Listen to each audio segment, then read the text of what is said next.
Boa noite a todos. Estamos aqui na nossa segunda videoaula do projeto Rodando o Brasil Online. E hoje a gente vai falar aí de fisioterapia respiratória na fibrose cística para bebês em especial. Então, um assunto super legal. Queria dar as boas-vindas a todos vocês novamente nessa nossa plataforma online. Agradecer a presença de vocês, a atenção, o carinho.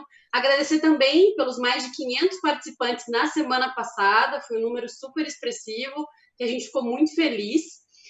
Quem não conseguiu assistir por algum motivo, o vídeo está gravado e está disponibilizado em todas as redes do Instituto Unidos pela Vida. Vocês podem acessar e assistir no YouTube, no Facebook, no site do Unidos pela Vida, enfim. Está disponível para você ver e rever quantas vezes você quiser.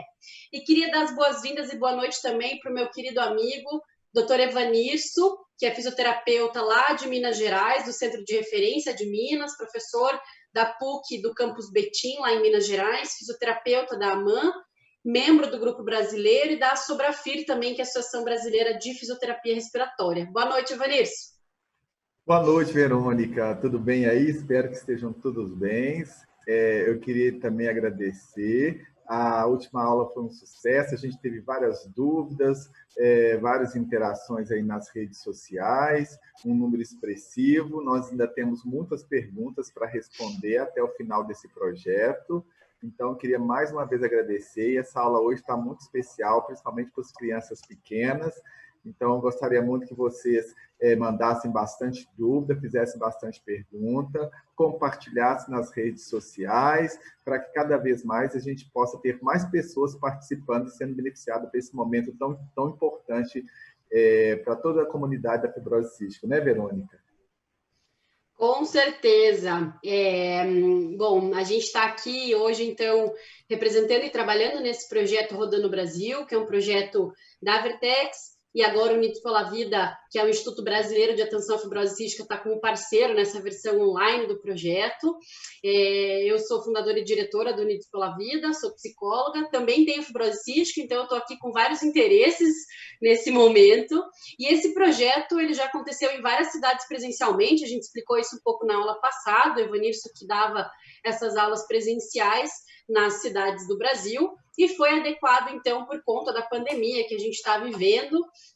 O foco da nossa aula não é essa, né? A gente está ouvindo muito falar de coronavírus o dia inteiro, mas, ao mesmo tempo, todas as pessoas estão isoladas em casa e as pessoas com fibrose cística precisam ficar isoladas e precisam ter o cuidado redobrado, seja toda a questão de higiene, que a gente está falando muito em tempos de pandemia, que todos nós com fibrose cística já conhecíamos de longa data, máscara, álcool em gel, isolamento social, distanciamento social. Então, a gente adaptou todo esse material para o meio online para que você possa continuar fazendo a sua fisioterapia com qualidade em casa. Só lembrando também que você pode fazer todas as perguntas que você quiser e, de preferência, você tente fazê-las pelo sistema ali desse portal que você está participando. Tem um balãozinho de pergunta com um pontinho de interrogação em cima. Então, tenta mandar suas perguntas por lá, porque se porventura a gente não conseguir responder todas, depois a gente consegue ficar com elas no sistema e devolver a resposta para vocês. No chat, continue interagindo, a gente vai olhar aqui na medida do possível. Enfim, então, não deixem de fazer as perguntas de vocês. Bom, Evanirso, falando um pouco aí brevemente, né, sobre essa questão do coronavírus, a gente sabe, falamos muito disso na semana passada, sobre a importância dos cuidados que a pessoa com fibrose cística tem que ter nesse momento, de toda a sua família, principalmente no ir e vir, né? Primeiro, para não se contaminar, obviamente, a gente não quer que ninguém fique doente, mas também para evitar aí a transmissão do vírus para quem tem fibrose cística. Então, a gente está falando muito que as pessoas com fibrose cística precisam ficar isoladas socialmente, né? Precisam ficar nas suas casas resguardadas nesse momento. Mas e quando uma pessoa com fibrose cística precisa ir para o seu centro de referência, ir para o seu centro de tratamento porque está exacerbada ou não está se sentindo bem? O que ela tem que fazer? Ela tem que ir? Ela tem que ficar em casa? Qual a tua opinião sobre isso? Excelente pergunta, Verônica. A gente tem vivido momentos bem distintos relacionados a isso. O mais importante é a gente pedir que o paciente se perceba, se autoavalie e que os pais fiquem muito atentos à presença de sintomas. Os pacientes os centros de tratamento, todos mudaram a sua rotina em relação à pandemia. Então, tem pacientes que tiveram suas consultas desmarcadas, as suas visitas remarcadas para períodos mais posteriores, mas a gente sabe que os pacientes podem exacerbar. Então, eu peço que a autoavaliação seja uma ferramenta muito utilizada. Então, se a mãe perceber que a criança perdeu o apetite, está com tosse, aumentou a secreção, está mais prostrado, o próprio paciente adulto perceber isso também, o que seria interessante fazer? Entrar em contato com seu médico e avaliar a possibilidade de ir até o centro de tratamento. Alguns pacientes, quando começam a ter os sintomas, ele fala assim, não, mas estou melhorando, começa muitas vezes até achar que não está tendo sintoma, ou mesmo esconder para não ir ao centro. E aí ele pode exacerbar e depois uma situação simples poderia ser resolvida com antibiótico oral, às vezes vai precisar até de uma internação. Então, nesse momento, sempre converse com o seu médico, com a sua equipe, para ver a melhor forma de abordar o surgimento desses sintomas para que as intervenções sejam feitas da melhor forma possível. Alguns centros têm atendimento remoto, alguns centros conseguem programar as visitas para que o paciente possa ir até o hospital e, quando for, usar os mesmos cuidados de sempre, lavar a mão, álcool gel e a máscara a todo momento. Eu acho que isso é o maior foco norteador aí do caso, se o paciente tiver com sintoma e precisar de ir ao centro. Joia, perfeita explicação, Evanilson. E como a gente tem falado, né, a fibrose cística não deixou de existir e as complicações que a gente vive no dia a dia, né, de uma pessoa com fibrose cística permanecem e o cuidado tem que permanecer. Então, sempre entrar em contato aí com a sua equipe, que é o melhor caminho. E aí, falando um pouco também, já iniciando, introduzindo aí o nosso assunto de hoje, que é super importante, né? Assim como toda a nossa série de 12 semanas, mas hoje em especial a gente vai falar então da primeira etapa da infância, né? Lá quando as crianças ainda são pequenininhas, os bebezinhos, vivo isso em casa, né? O quanto uma criança demanda e em se tratando de uma criança com fibrose cística, imagino que deva demandar muito mais, né? Porque uma coisa é você ter fibrose cística, outra coisa é você ser pai ou mãe de alguém que tem. E essas crianças acabaram de ter o seu diagnóstico, né, Evanilson? Elas foram criadas e diagnosticadas muito provavelmente pelo teste do pezinho. Vamos pegar o exemplo, então, da nossa aula de hoje, que é para falar de bebês. Então, a grande maioria aí, a gente supõe que tenham sido diagnosticadas já no teste do pezinho, que é aí a primeira forma, então, da gente triar a fibrose cística, né, Evanilson? Fala um pouquinho sobre o teste do pezinho para nós. Então, Verônica, eu acho que o teste do pezinho, a triagem neonatal, foi um ganho importante que, de certa forma, melhorou a assistência dos pacientes, melhorou a qualidade de vida dos pacientes. Eu me lembro quando eu comecei a trabalhar com fibrose cística e, às vezes, eu ia para algum congresso internacional, conversava com algum fisioterapeuta e eles falavam assim para mim, os meus pacientes não são mais tão secretivos, meus pacientes não têm tanta secreção. E eu falava assim, engraçado, porque os meus pacientes não é isso que eu vejo. E aí depois, quando começou a triagem neonatal em Minas Gerais, e a gente trabalhando na triagem neonatal, e aí de repente a gente chega a determinado momento e eu começo a avaliar que meus pacientes hoje têm menos secreção do que os meus pacientes quando eu atendia anteriormente. Por que disso tudo? Eu acho que a triagem neonatal ela já começa a olhar a criança, olhar o bebê com um olhar diferente, mesmo sem ter nenhum sintoma desde novinho. E aí, no surgimento do sintoma, o tratamento já é feito da melhor forma possível e isso diminui o dano no pulmão, diminui os processos inflamatórios e infecciosos. Isso repercute diretamente na quantidade de secreção que cada criança vai produzir. A gente sabe que existem características específicas que vai variar de mutação para mutação ou de alguns fatores ambientais que vão fazer que mesmo que uma criança da triagem neonatal possa ter um pouco mais de secreção, mas com certeza, se fosse uma situação antes da triagem, isso seria muito maior do que é atualmente.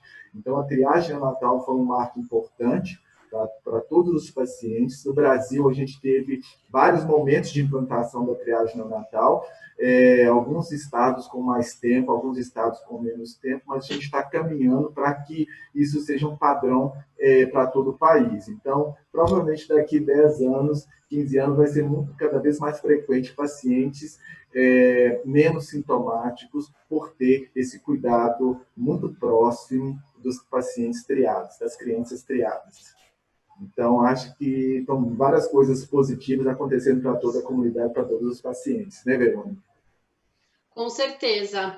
E apesar da gente saber, né, que existe aí um grande susto no momento do diagnóstico, existe uma frase que até foi de uma campanha da Associação de Minas Gerais que fala: saber o que se tem pode mudar tudo, né? Então, quanto antes a gente tiver informação do que a gente tem, receber o diagnóstico e poder começar a tratar, eu vi que tem algumas pessoas no chat já falando: fui diagnosticada com 15 anos, eu fui diagnosticada com 23.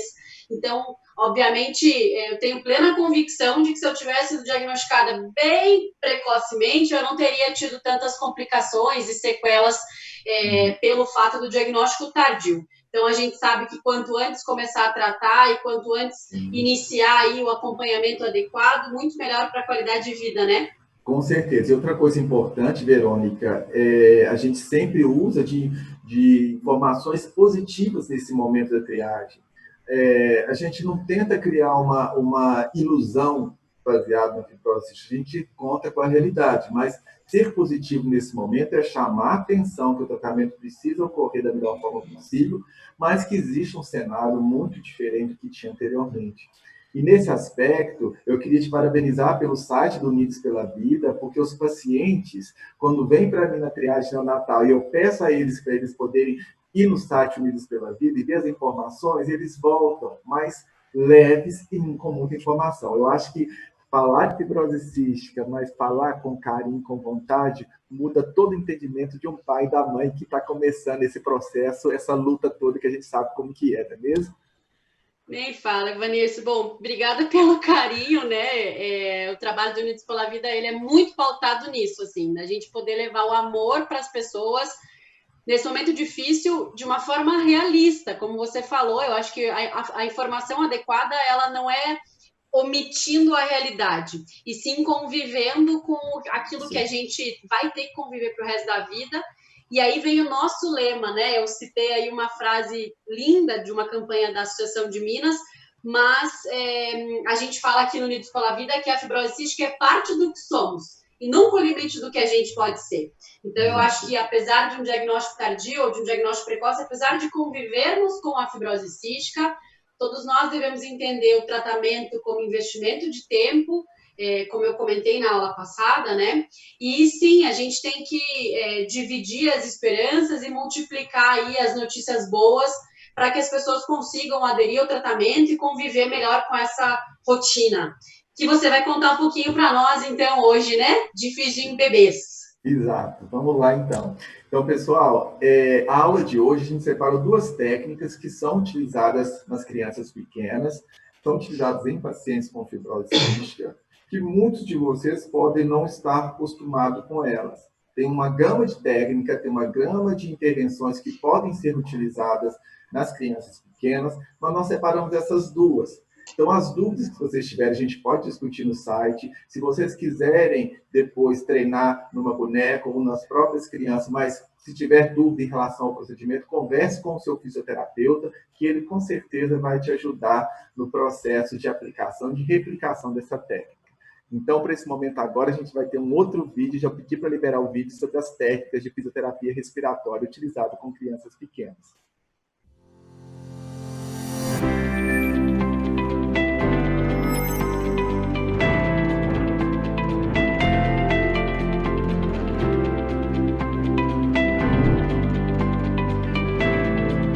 Olá pessoal, seja bem-vindo à nossa segunda aula.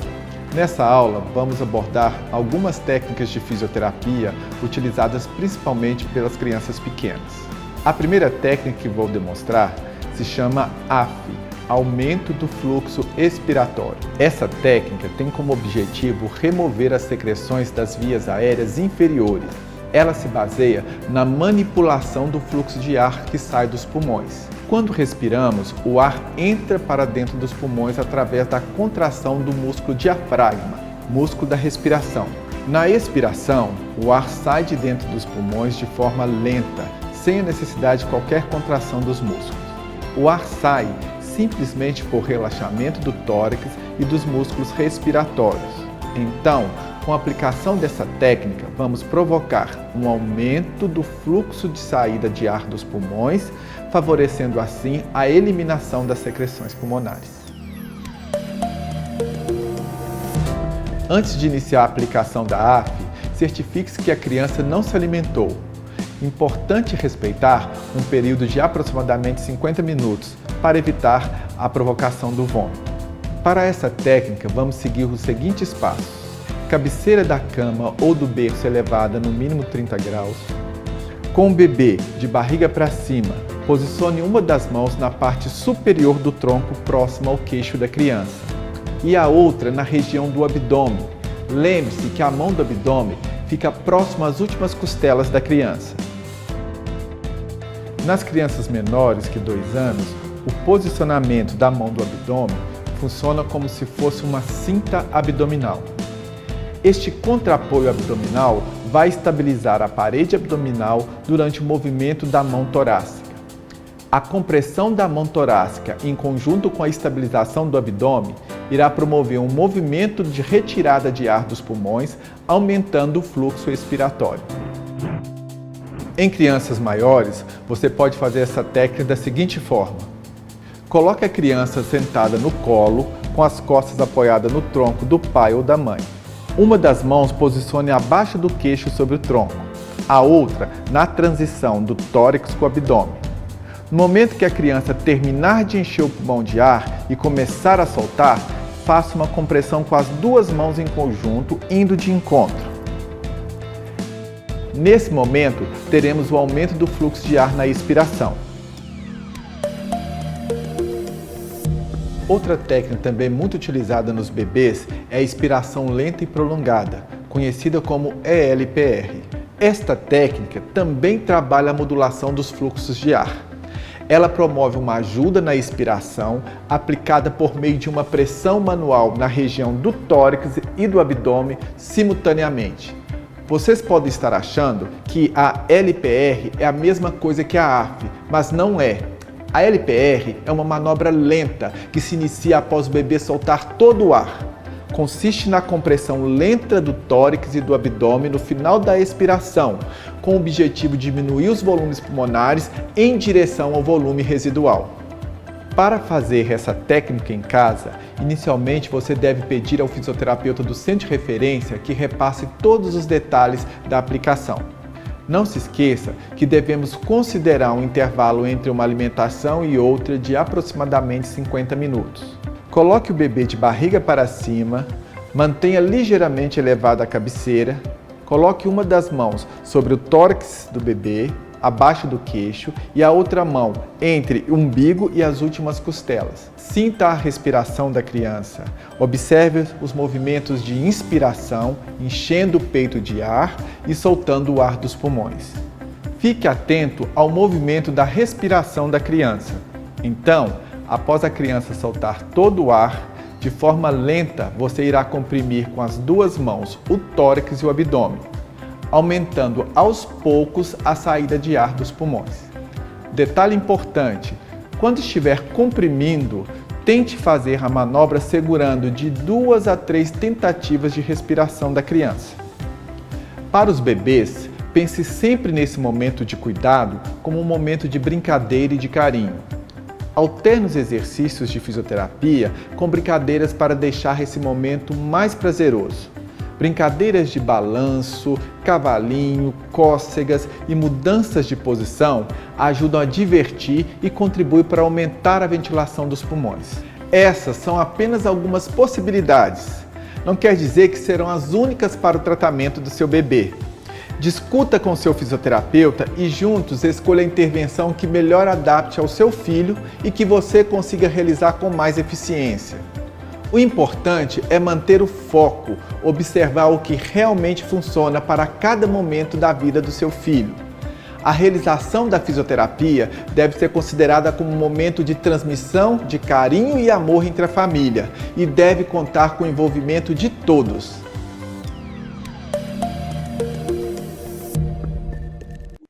Agora a gente vai começar aquele nosso momento mais interativo. Lembrando que vocês, pelo sistema aí onde vocês estão assistindo, tem logo acima, logo ao lado do ícone do chat, tem um balãozinho lá com um pontinho de interrogação. Escreve sua pergunta lá, manda para a gente. Nós vamos aqui ler as perguntas feitas pelo chat, mas vamos priorizar também as perguntas feitas pelo sistema, para que caso a gente não consiga responder todas, fica mais fácil para a gente acessar depois. Então, vamos para a primeira pergunta, Evanilson. A tapotagem ajuda? Ela é indicada para criança com fibrose cística? A partir de quantos anos? Como é que funciona? Sim, a tapotagem é uma técnica que a gente fala que é uma técnica convencional. Ela é muito utilizada, sim, ainda na fibrose cística, principalmente para as crianças que ainda dependem do pai e da mãe para fazer a fisioterapia em casa. Existe uma característica muito grande dos serviços das regiões. Tem regiões que utilizam mais a tapotagem e tem regiões que utilizam menos. Existem alguns resultados, por exemplo, fala que a tapotagem causa broncoconstrição, que a tapotagem pode causar queda da saturação. Na verdade, não é a tapotagem que causa isso. Na verdade, quando você faz a tapotagem, aí mobiliza a secreção pode obstruir um brônquio e isso fazer com que a saturação caia. Mas o fisioterapeuta ele vai ter que trabalhar com as crianças para que, quando ocorrer isso, ele consiga reverter. Então, fazendo um HUF, fazendo uma tosse, ele pode eliminar essa secreção e expectorar essa secreção de uma forma sem prejudicar. Nem todo mundo, Verônica, vai dar certo com todas as técnicas. O mais importante é que as pessoas conheçam as técnicas e vejam aquela que melhor adapte com o seu filho ou com você mesmo. Então, se vocês me perguntarem, você utiliza a tapotagem? Sim, eu utilizo a tapotagem nas crianças, oriento a mãe, é a técnica que os pais conseguem fazer com mais frequência, mas tem regiões do país que não utilizam. E aí vão me perguntar, a tapotagem é utilizada fora do país também? Quando tem outros centros de fibrose cística nos Estados Unidos, na Europa, eles utilizam a tapotagem? Sim, utilizam. O que vai depender se o paciente tem mais ou menos secreção. E baseado nisso, ele pode utilizar uma técnica ou outra. Então, hoje que a gente vê que utiliza com mais frequência a tapotagem são crianças pequenas, porque dependem mais do pai e da mãe e é uma técnica mais fácil de ser replicada por eles. Perfeito, entendido. E a gente, muito legal que você fala no vídeo sobre precisa ser um momento também lúdico, né? Porque um bebezinho, ele não está entendendo ainda a necessidade, a importância, o quanto é necessário fazer aquela inalação todos os dias e a fisioterapia. Então, quanto mais lúdico e mais divertido for esse momento, dada a importância técnica dele, muito mais fácil para a criança aderir isso à rotina, sem dúvida, né? Exato. E se a gente puder sempre colocar alguma coisa junto com a aplicação dessas técnicas, vai facilitar a adesão dos pacientes, com certeza, principalmente em crianças que muitas vezes não entendem ainda o real objetivo de utilização daquele tipo de exercício. Com certeza. Bom, uma aspas por um momento fofo, o Jorge falou que iniciativas como essa que ajudam o Brasil a mudar. Muito obrigada, Jorge. Em dias difíceis como que estamos vivendo, é muito bom receber um carinho assim. Obrigada. A Fernanda pergunta, a fisioterapia deve ser feita um tempo depois da inalação hipertônica com Mozyme ou posso fazer durante a inalação?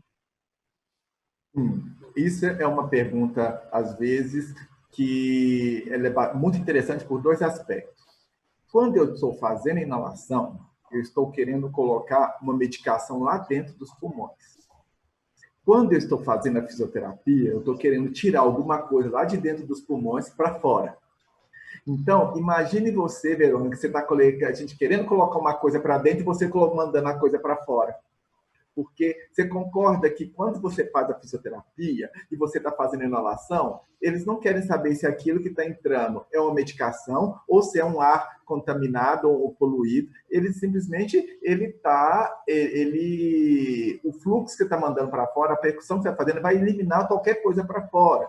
Então, eu não gosto que faça, no momento da fisioterapia, as inalações. Mas aí, o que geralmente eu faço? O Pulmozyme, que é a alfa-dornase, que é um medicamento que eles fazem inalação todos os dias para poder deixar o muco sair com mais facilidade, ele é uma enzima. Então, ele precisa de ter um tempo de ação. Então, o ideal é que a gente faça a inalação da dornase alfa, espere 30 minutos e depois faça a fisioterapia. A solução salina hipertônica, o efeito dela é imediato. A solução salina hipertônica ela é um mucoativo, ela vai estimular a eliminação do muco. Então, muitas das pessoas utilizam no momento da fisioterapia para potencializar o tempo. Então, o que geralmente a gente faz? A gente faz, no momento que o paciente está puxando o ar, ele enche o pulmão com a inalação e no momento que ele vai soltar, você faz a fisioterapia.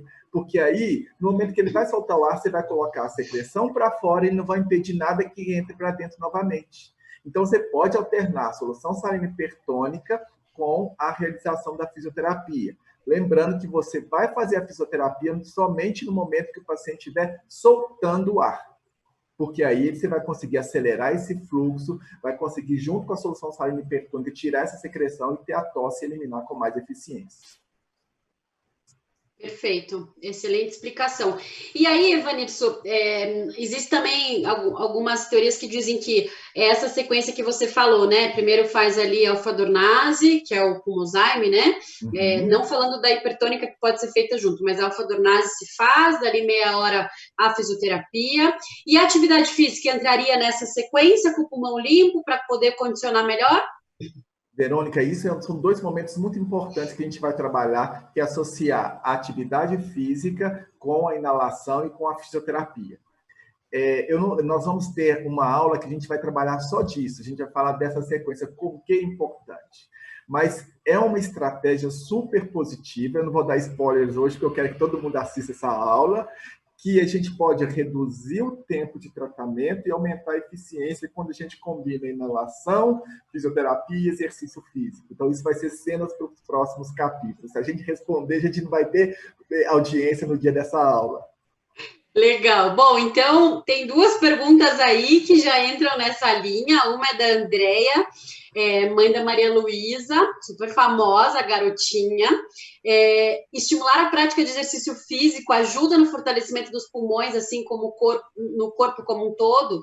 O exercício físico, o exercício funcional, pode substituir um dia de fisioterapia respiratória? Você responde hoje ou cenas dos próximos capítulos? Não, eu vou responder essa. Eu acho o seguinte, a gente não substitui uma coisa pela outra, a gente agrega as duas coisas. O exercício físico ele é muito importante.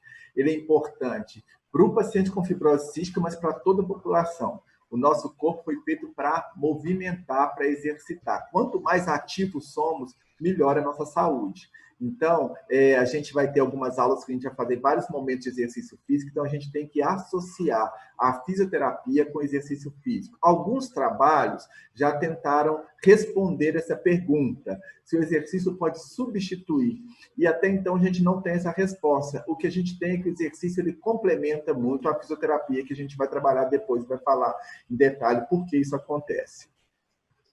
Legal. E aí, essa tua pergunta também já meio que responde a pergunta do Ivanildo, que fala,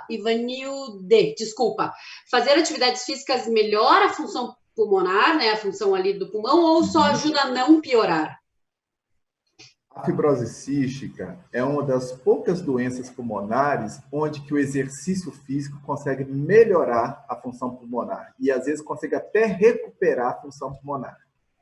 Nesse aspecto, a gente tem que sempre estar atento a essas variáveis. Então, assim, quando o paciente tem uma exacerbação e ele tem a queda da função pulmonar, é muito importante que ele discuta isso na equipe, que seja avaliado na equipe, que o exercício físico tem um papel importante para a recuperação dessa função pulmonar. Inclusive, alguns pacientes, Verônica, que são muitas vezes indicados para o transplante pulmonar, eles começam a fazer um programa que é específico, que chama reabilitação pulmonar, baseado no exercício que nós, fisioterapeutas, fazemos, e às vezes eles saem da fila do transplante por ter recuperado a função pulmonar. Então, assim, o exercício físico ele tem que estar presente em todos os momentos de vida, para todas as idades, independente do grau de fibrose cística que cada paciente possa ter, se a gente tivesse que estratificar dessa forma. Com certeza, eu sou prova viva aí também da importância de associar adequadamente o exercício físico no tratamento. Mas voltando então, a gente acabou seguindo um pouco para spoilers das próximas aulas, e aí respondendo, algumas pessoas perguntaram aqui sobre aula de adulto, enfim, a gente está na segunda aula hoje, temos mais 10 semanas pela frente, então vai ter para criança, para adolescente, para adulto, exercício físico, vai ter bastante coisa ainda. Inalação, muita coisa, né? Então, hoje a gente vai focar aqui mais em bebê. Até a Sheila falou, exemplo que a atividade física melhora a função pulmonar foi o meu crossfit, verdade. Meu crossfit ajudou muito e cada um tem que fazer aquilo que gosta, com recomendação e com todos os cuidados, né? Voltando aqui para nosso foco nos bebezinhos. A Liane fala que a filha dela tem 1 ano e 8 e ela pergunta se tem no mercado alguma coisa para auxiliar na fisioterapia, Vanirson. Olha, com as crianças pequenas, a gente não tem tanta coisa para ajudar esse auxílio em função da seguinte forma. O bebezinho ainda não consegue soprar, o bebezinho não consegue fazer algumas manobras que a gente precisa fazer com a boca. Então, ele é muito dependente da gente. Então, eu gosto sempre de ter a mão. Os pais, aprendendo a utilizar as mãos com os bebês, eles conseguem sentir cada vez mais o bebê em relação à realização da fisioterapia. Toda forma de aplicação de vibrações na caixa torácica podem auxiliar a realização da fisioterapia. Então, é muito comum nas crianças pequenas utilizar um vibromassageador mecânico. Então, aquelas vibrações mecânicas que passam pelo tórax do bebê, eles ajudam a mobilizar algumas secreções. Aí o bebê cresce, fica lá com seus 4, 5 anos, 6 anos, aí essas vibrações se perdem. Por quê? Porque o tórax já desenvolveu, a criança já cresceu, então ela não mantém a mesma efetividade como se pensava nas crianças pequenas. Então, todo momento você tem que reavaliar. Então, às vezes, para a criança pequena, um brinquedinho de sopro que dá já tem uma grande contribuição. E aí, numa criança maior, a gente já tem que mudar, fazer um aparelho de pressão positiva e fazer outros dispositivos. A gente vai, em vários momentos também, falar disso. Por exemplo, brincadeiras simples, correr, brincar, isso pode auxiliar a realização da fisioterapia. Isso pode ajudar na eliminação das secreções. A gente vai fazendo isso ao longo do tempo. Mas nas crianças pequenas, fica muito dependente dessas técnicas que são aplicáveis, principalmente pelos pais, porque a criança ainda não consegue colaborar tanto assim. Perfeito. Então, aí também teve uma pergunta aqui que fala sobre aulas de instrumento de sopro, se ajudam a longo prazo na suficiência respiratória. Acho que esse também é uma técnica aí para crianças maiores já, né? Que você deve falar isso nas próximas aulas, provavelmente. Mas a criança conseguindo soprar, um apito que ela sopra, uma corneta que ela sopra, já está ajudando. Legal, perfeito. Bom, voltando aqui, tem uma pergunta aqui da Marise. Mesmo que a criança não tenha sintomas, ela deve receber manobra de fisioterapia? Deve fazer fisioterapia mesmo no bebê sem sintoma nenhum? Sim, essa é uma excelente pergunta. Em 2008, quando várias regiões do mundo já tinham as triagens neonatal já implementadas, e veio um grupo de fisioterapeutas da Europa, eles fizeram um questionamento muito importante. Eles queriam saber como que a gente iria fazer com os bebês assintomáticos. A gente iria instituir a fisioterapia ou não? E aí, vários especialistas responderam as perguntas. Pegaram os fisioterapeutas considerados sênios, só que fisioterapeutas com mais de 10 anos trabalhando com fibrose cística, para eles responderem baseado na experiência deles. E eles concluíram o seguinte, que na ausência de sintomas, ou seja, se a criança não tem sintoma algum, a gente não tinha ferramenta para poder falar que deveria fazer na rotina diária. mas que essa criança deveria passar periodicamente por um fisioterapeuta para ele poder avaliar essa ausência de sintomas. A partir daí, a gente tem uma sessão que a gente fala que é a fisioterapia à procura dos sintomas. O que seria isso? Eu pego a criança, eu pago a criança, faço as fisioterapias na criança, coloco em diferentes posições, faço diferentes técnicas e eu avalio se a ausculta mudou, se a criança tossiu mais e como tossiu, se tinha secreção ou não. Então, aí a gente pode mudar ou não o regime. Se ela começa a ter sintomas tosse, a gente coloca a implementação da fisioterapia de forma mais direta. Mas o treinamento, Verônica, dos pais para fazer a fisioterapia, ele já acontece desde o início. Porque no dia a dia, quando o pai está com a criança no colo, a mãe está com a criança no colo, ele já faz um pouquinho, já estimula. Por quê? Se a criança tiver uma tosse, ele vai falar, opa, teve tosse. Então, é um trabalho preventivo que a gente coloca desde o início, como se o pai e a mãe já começassem a aplicar essa fisioterapia à procura dos sintomas. Sabe? Então, assim, hoje a gente não tem tanta evidência na literatura que fala, coloca fazer fisioterapia independente do sintoma ou não coloca fazer fisioterapia. O que a gente sabe é que, mesmo sem ter pneumonia, ter doença pulmonar, a evolução da doença pulmonar acontece de forma muito silenciosa. Então, quanto menos secreção a gente acumular, se a gente conseguir todo dia prevenir para que a secreção não acumule, já é um ganho para esses pacientes, evitando que progrida as lesões pulmonares e assim por diante. Perfeito. Uma outra pergunta... Ficou claro, Verônica? Foi muito longo, mas ficou claro? Perfeitamente. Se o pessoal ficar com alguma dúvida, manda mensagem ali para a gente, mas ficou super, super claro, sim. E uma outra dúvida que também é muito recorrente, que vem aqui também do pessoal do Rio de Janeiro, posso fazer nebulização com o bebê dormindo? Verônica, infelizmente, eles vão ter que fazer inalação do jeito que melhor que a criança conseguir. Tem crianças que chega um momento que ela chora e ela dorme. Sim. Então, assim, o ideal é fazer acordadinho, com ela respirando bem ali, mas a gente sabe que, infelizmente, isso não é possível. Então, é preferir fazer dormindo que não fazer. Então, cada família vai achar o seu tempo, o seu momento. O que eu não acho é sempre vincular dormir ou fazer inalação. Ou seja, se estiver acordadinho, sem a chupeta, com a máscara fazendo inalação no colo, é uma forma de cada dia a criança entender que ela tem que fazer aquele tratamento e ficar mais tranquila. Quanto mais tranquila ela ficar, é melhor. Às vezes, quando está dormindo, aí tem a chupeta, aí começa a puxar muito pelo nariz, fica retido muito na região do nariz, isso também dificulta. Legal. E até tem uma outra pergunta aqui que é totalmente linkada a essa pergunta anterior, que eles perguntam alguma dica para fazer o bebê aceitar a inalação? E realmente assim, né? Cada caso é um caso e cada casa é uma casa.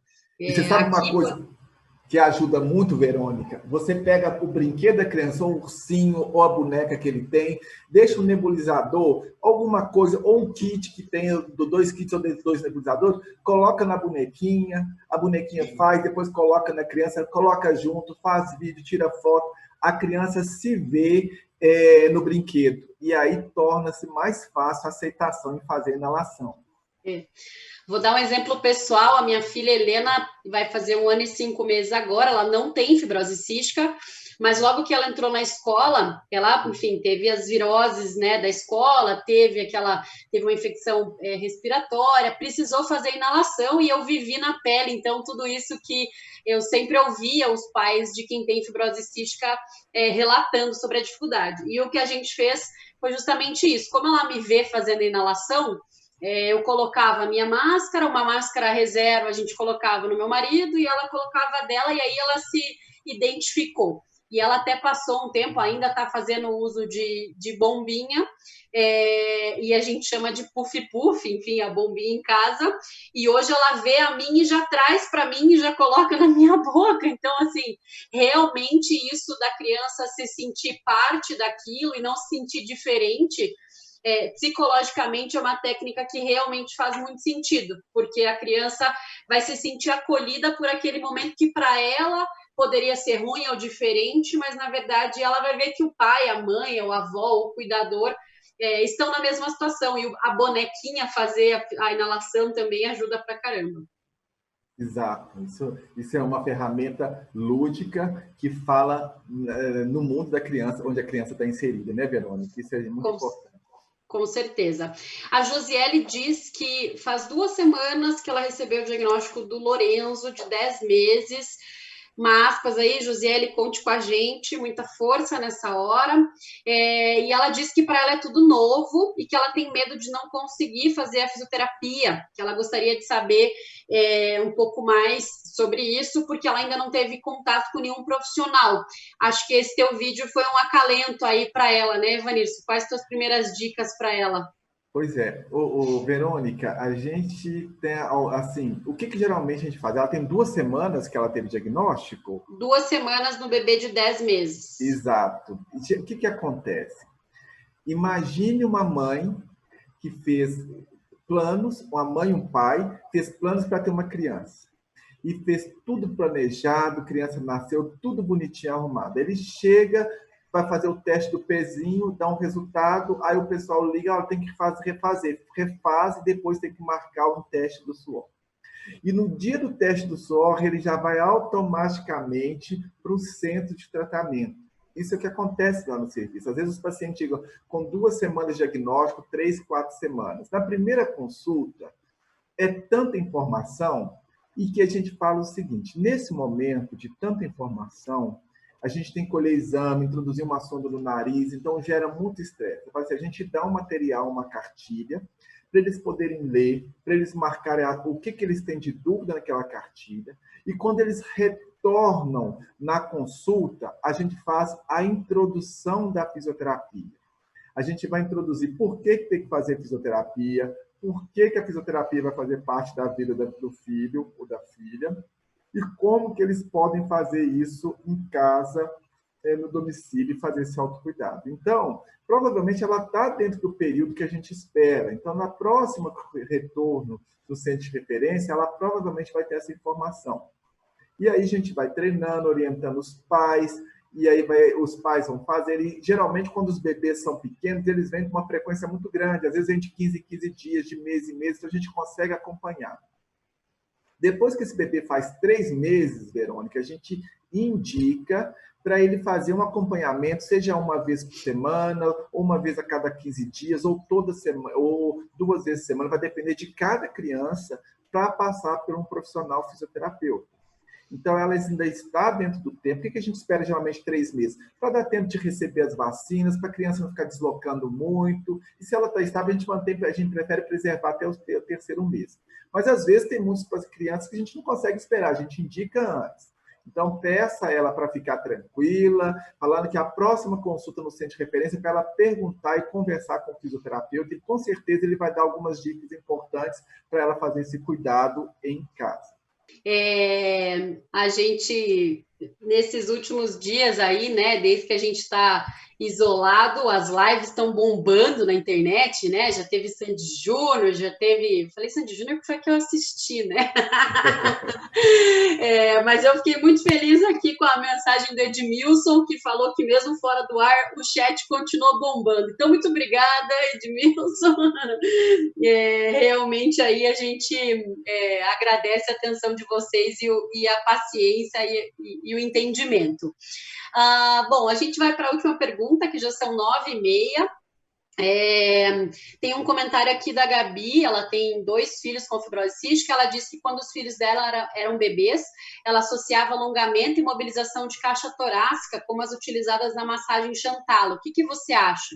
Eles eram assintomáticos e era sempre um momento lúdico ali, ela disse. Nós vamos falar disso também. Eu acho que é super importante esse momento de deixar o tórax mais flexível, o tórax ficando mais flexível, os músculos alongados, a ventilação pulmonar acontece de forma mais eficiente. Então, isso é uma forma de tratamento, a gente vai falar especificamente disso depois. Isso é muito importante, isso deve ser encorajado que as mães façam nos seus bebês, né? Só o fato de tocar, de acariciar, de alongar, já é uma forma muito importante de carinho, de criar vínculo nesse momento tão importante dos pequenos. Joia. Bom, tem algumas pessoas, bastante gente, né, falando ali da tapotagem, você até citou bem no começo das nossas interações aqui sobre ela, e uma pessoa perguntou o que substitui a tapotagem, né? E teve uma outra pessoa que também fez uma pergunta, a Elizabeth da AMAN perguntou o que substitui a tapotagem, e a Marise do Rio falou que algumas pessoas defendem a tapotagem em bebê e outras são críticas da técnica. Então, juntando duas em uma, o que substitui, é crítico e defende em bebê? Qual que é a tua opinião no final das contas? Verônica, recentemente nós fizemos um levantamento, um grupo de fisioterapeutas que trabalham com fibrose cística há muito tempo no Brasil, fizemos um levantamento das técnicas de fisioterapia muito utilizadas nos pacientes com fibrose cística. Então, nós tivemos um número grande de centros de tratamentos avaliados, a gente fez um recordatório de mais ou menos 980 pacientes. E aí, nós vimos o perfil de técnica que nós utilizamos aqui com o perfil de técnica utilizado em vários lugares do mundo. E o que a gente viu? As técnicas convencionais ainda são utilizadas, não só aqui no Brasil, mas também em outros locais, em outros países. Dentro das técnicas convencionais, a mais utilizada é a tapotagem. Quando eu vou olhar uma revisão sistemática, uma meta-análise de tratamento de fisioterapia na fibrose cística, eles falam para a gente que não existe superioridade de uma técnica quando comparado com outra técnica. E que cada paciente ele vai responder uma técnica ou outra. Cada vez menos, a tapotagem tem sido menos utilizada. Por quê? Porque mudou muito o perfil de pacientes, como eu falei. Então, cada vez menos, a gente tem pacientes que têm menos secreção, nós temos outros dispositivos que podem auxiliar, mas que não necessariamente a tapotagem deixou de ser eficiente. Se a gente pensar, Verônica, no deveste na tapotagem, o que é o deveste? O deveste é uma tapotagem mecânica controlada e cara.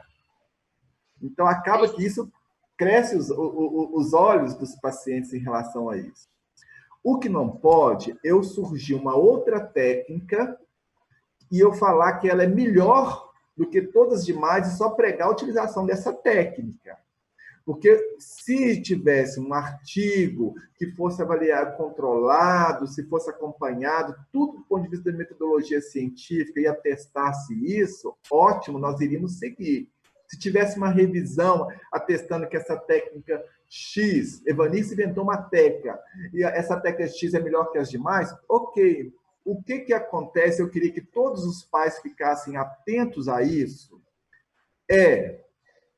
o que os congressos falam, o que a literatura fala, o que o profissional do centro fala. Se ele falar assim, ó, a técnica de pular e dar cambalhota, ela mobiliza mais secreção, vai ser onde que foi publicado esse artigo? Esse artigo está nos sites, aí está recomendado pela Cystic Fibrosis Foundation, está recomendado no site do Grupo Brasileiro, está recomendado no Guia Clínico de Atenção da Fisioterapia, que a gente publicou há 1 ano atrás, há 2 anos atrás, em Campinas, né? Vai fazer quase 2 anos agora. Não, então, assim, nós não podemos cair no comercial, no charlatanismo. Então, vocês já viram recentemente com o Covid, um soro que mata Covid, uma coisa que mata Covid. Então, tem muita gente oportunista querendo vender um produto, falando que é melhor que outro, em função do que você tem para utilizar. Esse cuidado a gente tem que ter. Então, por exemplo, o Guia Clínico de Fisioterapia na Fibrose Cística, ele contempla todas as técnicas utilizadas de fisioterapia na fibrose cística no mundo. Esse guia está disponível, a gente pode, inclusive, colocar um link lá, já tem no Unidos pela Vida, você consegue baixar e consegue ler. Tá? E converse com o seu fisioterapeuta. Muito importante isso. Com certeza. E, enfim, é um trabalho muito bonito mesmo e é um guia excelente que tem que ser lido aí, ele é de fácil entendimento. E até aproveitando que você citou que ele está no site do Unidos pela Vida, tem um conteúdo super novo no nosso site, da Sheila, que inclusive está nos assistindo aí, beijo Sheila, e ela fala aí sobre técnicas e formas para você auxiliar aí tanto na inalação, enfim, com crianças em especial. Vou fazer as duas últimas perguntas que são super importantes. Uma é chupeta, estão perguntando aqui sobre a chupeta durante a inalação, que acalma a criança, né? Enfim, a chupeta tem esse papel, tem o lado ruim e tem o lado bom. Então, a chupeta durante a inalação, qual é o risco dela? E outra que também aqui foi feita no chat é sobre o uso da hipersalina. Ela é obrigatória para todas as pessoas com fibrose cística? E aí eu acho que com essas duas perguntas a gente fecha a nossa interação de hoje de perguntas. A criança, ela tem uma respiração, muitas vezes, muito mais pelo nariz que pela boca em alguns momentos. Então, a chupeta se acalma, é recomendado que ele faça a inalação, que ele fique com a chupeta na boca, embora a gente não tenha definições na literatura tão claras. Tem pessoas que falam que prejudica a inalação, tem pessoas que falam que ajudam a inalação. Inclusive, em um determinado momento, eles estavam inventando até um nebulizador que tinha uma chupeta que ia para a boca e, de certa forma, verdade, a criança respirava pelo nariz, tá? Mas isso ainda não é para comercialização, isso está só para pesquisa. Então, se a criança ficar calma, é uma forma de fazer inalação, é o que tem para fazer, então vamos fazer dessa forma, tá? A solução salina hipertônica, ela tem critérios clínicos que vão ser definidos na consulta de segmento pelo médico. Quando o médico pede um exame, ele avalia e vê a necessidade, a gente discute em equipe, é implementado. Então, pode ser que um paciente não está utilizando porque ele não tem indicação, e pode ser que outro está utilizando porque tem indicação. Então, se tem dúvida em relação a isso, discuta com seu médico para saber a indicação precisa para o seu filho. Legal. E aí, acho que encerramos, então, mais uma noite de muito aprendizado, né, Vanirson?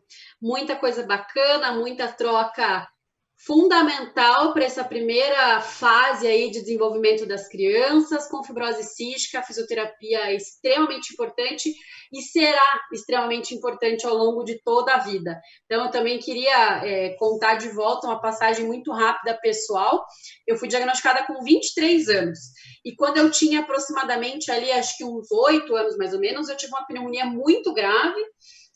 Fiquei internada um tempão, enfim, e eu lembro que a minha mãe conta que eu fiquei lá tomando, sei lá, 10 dias de antibiótico e não reagia. Até que o médico começou a fisioterapia respiratória e aí ele até relatava que saíam, entre aspas, rolhas de dentro do meu pulmão de tanta secreção que estava impactada. E a partir da inserção da fisioterapia respiratória dentro daquele tratamento, durante aquele internamento de pneumonia, eu tive uma melhora, assim, monstruosa. Então, naquela época, eu ainda não sabia que eu tinha fibrose cística. Depois de ser diagnosticada, ela entrou de vez aí na minha rotina, né? Precisa ser feita. E o que é muito importante para essa fase, eu quis citar esse momento da fisioterapia na minha infância, que foi uma passagem muito forte aí na nossa vida, é que é super importante também, a gente vai falar isso mais para frente, sobre a transição, né? Que a partir de agora que a criança começa a entender, ele ainda é um bebê, mas agora quando for criança vai entender que essa fisioterapia é importante para limpar o pulmão, para ficar forte, e à medida que a gente consegue ir inserindo isso na rotina desde que são bebês, lá quando chegar na fase adulta e tiver sua independência, né, Vanessa, vai ficar ainda mais fácil seguir essa rotina. Então é agora que a gente desenvolve o comportamento de adesão ao tratamento que a gente tanto fala, né? Exatamente, Verônica. Eu trabalho com pediatria e trabalho com adulto. E a gente vê, muitas vezes na pediatria, a gente conversar muito com os pais, né? E menos com a criança. Então, assim, quando a criança começa a entender, o que eu faço? Eu coloco a cadeira da criança na frente e dos pais atrás. E eu converso com a criança. Eu acho que não só remédio trata, mas informação às vezes trata mais que o próprio remédio. Então, a gente tem que sempre dar informação de uma forma lúdica para a criança entender e de uma forma que o pai entenda como é importante a criança participar do processo todo. Então, a família unida no processo do cuidar, trazer informação para a criança, participar das decisões, isso é muito importante. Com certeza, nós vamos ter adultos muito mais conscientes e mais aderentes ao tratamento. A gente sabe que a fisioterapia, infelizmente, não é prazerosa, né? Seria muito... assim, não é errado, mas seria muito assim, ideologizar, por falar que um paciente que vai fazer fisioterapia, ele ama fazer fisioterapia. Não ama, a gente sabe que não é bom, mas é necessário. Então, a gente tem que, às vezes, fazer com que esse fardo, que essa sobrecarga da fisioterapia seja mais leve, é escolher uma técnica que o paciente faça da melhor forma que ele consiga fazer, que ele se sinta confortável e tenha resultado com ela. Então, a individualização é muito importante. E pensando na individualização, pode ser o que é bom para Maria não seja bom para João. Então, por isso que é importante sempre acompanhar com o profissional para ele fazer essa escolha. E dias melhores virão. A gente espera que cada vez mais a gente tenha um tratamento mais eficiente e menos prolongado para que os pacientes consigam fazer sem ter esse tanto problema de não adesão ao tratamento. Com certeza. E reforço aquela frase, né, que eu citei na semana passada, que a gente tem que enxergar a adesão como investimento de tempo, né? Eu gosto muito de falar isso, da gente pensar no quanto a gente investe por dia no nosso tratamento, não quanto a gente gasta por dia no nosso tratamento, né? Exato. Bom, sempre um prazer imenso estar do teu lado, meu amigo querido, apesar de tão longe, né? Um em Curitiba e outro em BH. Pois é. E, mais uma vez, agradecer imensamente aí a participação de todos vocês. Chegamos aí à marca de mais de 340 pessoas. Ficamos muito felizes com o carinho e com a atenção de vocês nessa noite de segunda-feira. Lembrando que esse vídeo estará, enfim, amanhã editado, enfim, sem aqueles probleminhas técnicos de som que a gente teve, e vai estar disponível no site do Unidos pela Vida. Tem todos os links do Unidos pela Vida aí na plataforma, tem lá uma nuvenzinha com um papelzinho em cima, daqui a pouco acho que ela vai até piscar ali, tem o Facebook, Instagram, Twitter, enfim, todos os nossos canais. Amanhã todo esse material vai estar disponível. A gente também vai transcrever um pouco do vídeo do Evanirso para transformar em texto, para facilitar ainda mais o entendimento de vocês. Vai estar disponível para todo mundo aí. E qual que é a nossa aula da semana que vem, Evanirso? Conta um spoiler aí para nós. Verônica, semana que vem nós vamos falar de dispositivos que podem, de certa forma, ajudar no autocuidado, que podem tornar as pessoas mais independentes, sem depender da aplicação de um profissional. Então, semana que vem a gente vai pegar para as crianças maiores, para os adolescentes e para os adultos. E uma coisa importante que eu queria falar para todos é que todas as técnicas, tudo que a gente está falando na aula, existe um documento, uma cartilha, uma brochura, que nós fizemos com muito carinho, que é distribuída pela Vertex, mas ela também está disponível, que a gente, de repente, pode até vincular lá no site Unidos pela Vida, para as pessoas baixarem, porque elas podem usar o conteúdo teórico junto com o que está escrito para ajudar esse entendimento aí dos cuidados de fisioterapia em casa. Com certeza. Mais uma vez eu agradeço a presença de todos, espero que a gente possa ter contribuído de alguma forma aí para o entendimento em relação à fisioterapia. Espero vocês essa semana que vem, no mesmo horário. Com certeza. Semana que vem, 8h30 da noite, no mesmo link. A gente espera todos vocês. Jantem e venham assistir a gente até o final da noite. Um beijo bem grande, uma ótima semana. Se cuidem, se puder, fiquem em casa, por favor. Né, Evanirso? Exatamente, isso aí. E a gente se vê na semana que vem. Até tchau, semana pessoal. que vem. Tchau, tchau. Obrigada. Tchau, tchau.